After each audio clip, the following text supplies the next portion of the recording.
As someone in the early stages of learning how to do aggressive vocals, these are some of the key tips and tricks that I've learned to save you a little bit of time and get you started.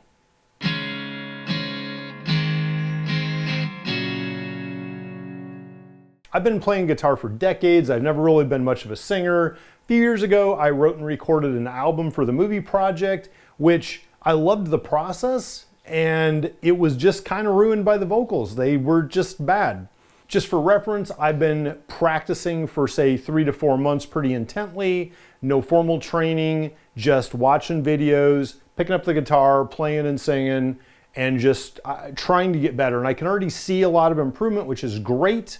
And what I've tried to do is summarize all the things I've learned so far into this key takeaway to make your learning more efficient.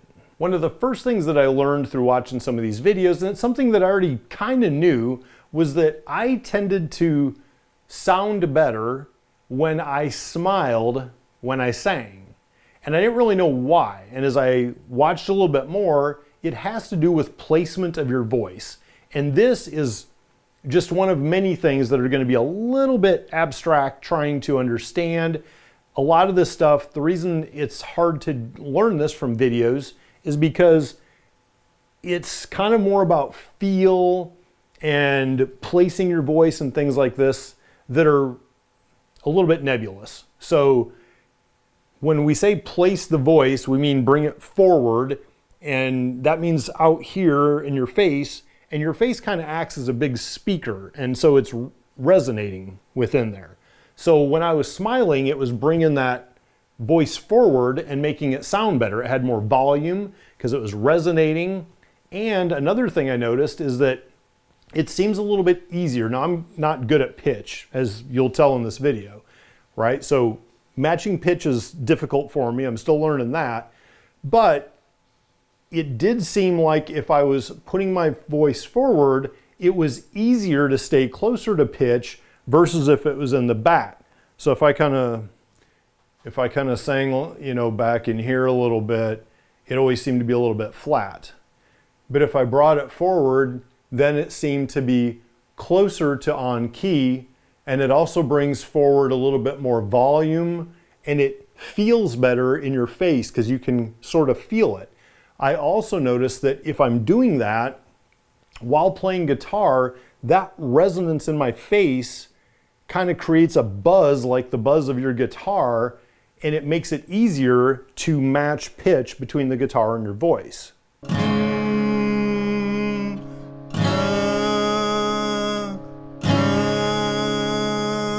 It also seems easier for me that if I'm putting my voice forward, it feels a little bit easier trying to do the distortion as well, because that's something that you want up and out, not swallowing your voice.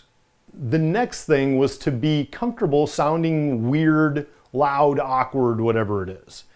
In this house, it's just me and the dog, and fortunately for him, his hearing is going, so it doesn't bother him as much as it would have a few years ago, but it takes a while to get used to that sound, especially if you have roommates or you're in an apartment, you're worried about them calling the landlord on you, but you have to be somewhere where you can just sound like whatever you sound like. And that's part of this is the experimentation.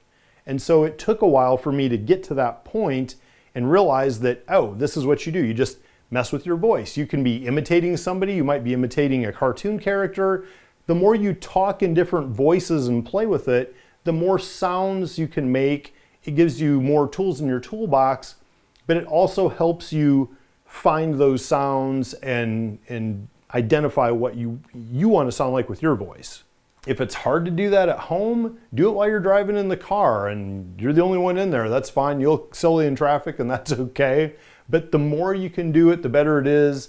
And you learn about as much, as I've found, through experimentation as you do from any kind of formal training. If you're in an area or you're somehow constrained and you can't really let loose, this just isn't going to work. You have to be able to do that.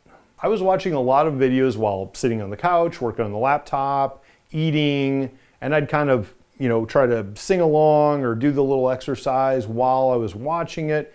But again, I was sitting down, So my diaphragm is a little bit restricted while you're sitting. It wasn't until I realized that being an active singer was a huge difference in it. Having some energy behind you and standing up and get your blood flowing and everything and putting some effort into it, it really made a huge difference. If you're just kind of talking like this, it's a whole lot different than being forward talking and high energy and having some breath support behind you. And you'll hear that term a lot, breath support. What does that mean? It means have some air in your system, right? And be able to push that through, push that air out. That's what's going to make the sound, and where you place it, how you control your vocal cords. It all makes such a huge difference. You want to think about energy in singing.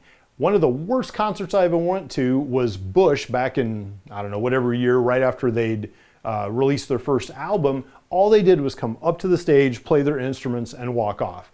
And I'm a heavy rock fan. I love that kind of music, but it was horrible because there's no energy behind it. However, even though Alicia Keys is something I would not normally listen to by choice, I had free tickets with a bunch of people. We went to the concert, and I really enjoyed the concert. Why? Not because it's the kind of music I like, but she sang with such passion and energy that you can't help but find it contagious. Even on my album, a buddy of mine made a comment about one song sounding like I was just reading from the script, and another one where I actually sounded like I was having fun with it. And it makes all the sense in the world. And when I went back and listened to him again, he was exactly right. One of the songs I didn't probably have memorized, so I was reading off the sheet music, and it sounded a little bit flat and just, it wasn't what it should be. The other one, where I had it memorized and I was real excited about it, it sounded way better. And you can tell that energy, whether it's a smile or it's excitement, it comes through in your music. Music is an art, and art is best with passion. Before you start singing, you should definitely do some kind of a warm-up, and going through this chest voice, down to fry, to chest, to hit the break, to head voice, is a good way to warm up before you start singing. You want to warm up, or you're going to end up hurting your voice anyway.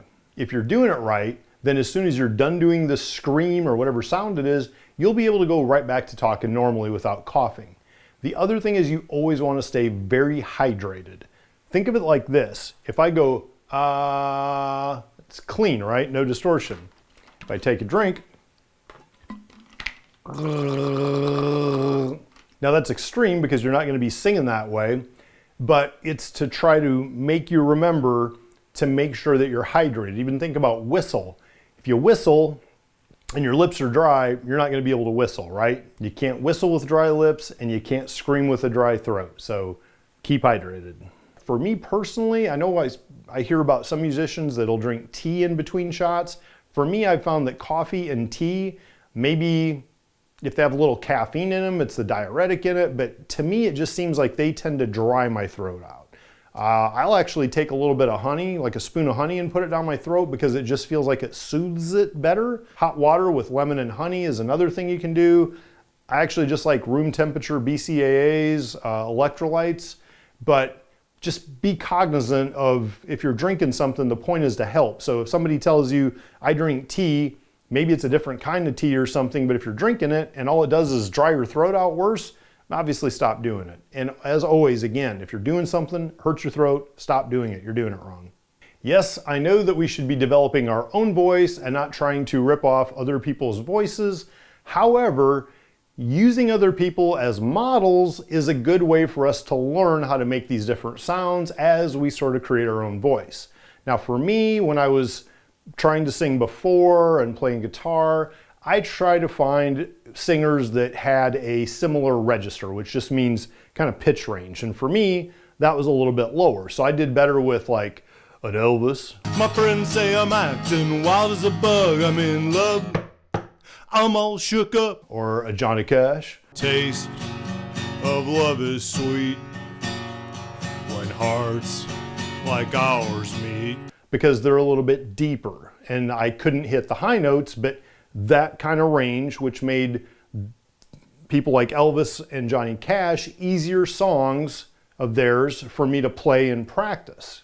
Now those guys aren't screaming, so I had to find some new models to use, and Corey Taylor is one, not just because he's also from Iowa, which is awesome, But, you know, love the Slipknot and that. But the nice thing about Corey is his range is definitely outside of mine, but it's closer, where some of his songs I can sort of fit into that pitch. Now, the other nice thing about someone like Corey Taylor singing is that there are so many examples that go from very clean sounds, more of his Stone Sour type things, to the Slipknot projects, which are gonna have a really high level of distortion. And he's all over the place with it. He's very broad range of ability and different sounds he can make.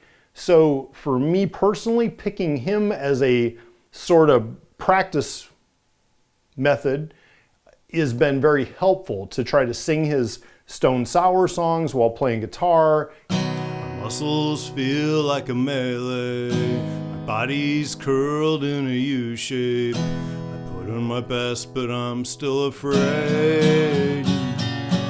Get used to his clean sound and then start slowly evolving into some of the Slipknot stuff. I did my time and I want out. Another good example is Dave Draiman from Disturbed. Now, he again has range well beyond what I could ever do, but specifically the song Sounds of Silence is a good practice song because he starts very clean, and then as the song builds, so does his energy and the level of distortion. So it's nice because in one song you get to sort of start out and ramp up in the distortion level and the energy. And touch the sound of silence, and in the naked light I saw.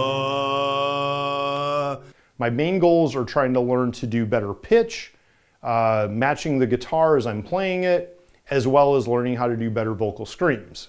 If you have any more tips or tricks on how to learn to do vocal screaming, please include them in the comments below so that we can all learn from each other. If you haven't done so, please click the link below to subscribe to the channel, click the little bell for notifications, check out the YCC merch store for anything you might like, and let's live for today.